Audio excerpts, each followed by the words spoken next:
thì khó là chúng ta hay bỏ cái họ thiên lệ tại hay bỏ cái thiên lệ của nó ra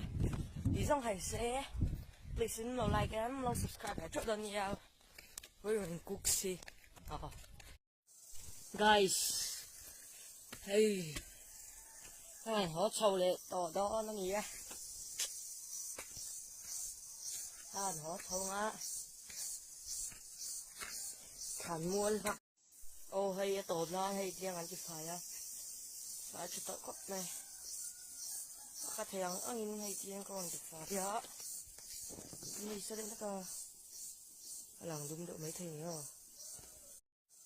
guys hey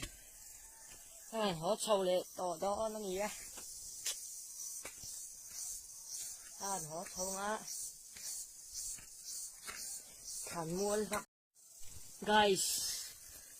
hey họ sâu lệ tỏ đó nó gì á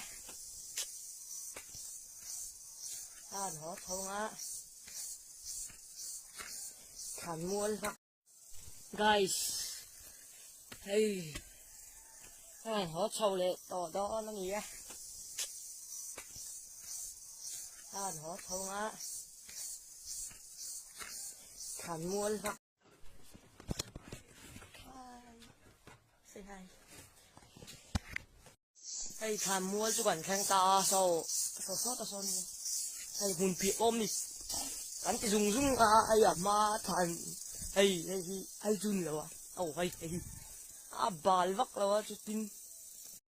hay khẩn muôn chứ còn khang ta sâu sót ta son hay hùn phía ôm đi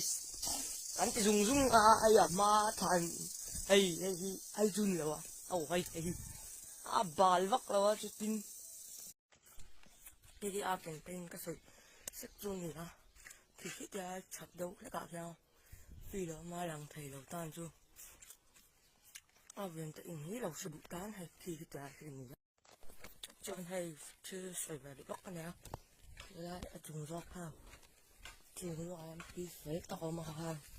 khi gặp nó còn không lớn thì ngược đã khó cả sự để bắt bữa cho hay chưa xảy về để bắt cái nào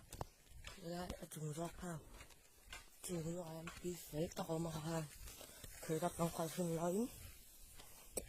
thì ngược đã khó cả sự để bắt bữa guys vàng đuôi chắc là tính lạc chặt liền ai chính ha cái story chắc phu là vàng bên kia cắt kia ra mà xây lạc này thì đó là lạc rộng rộng thì đó chú vàng chuan công tăng quý còn hơn tiền sau nhỉ số số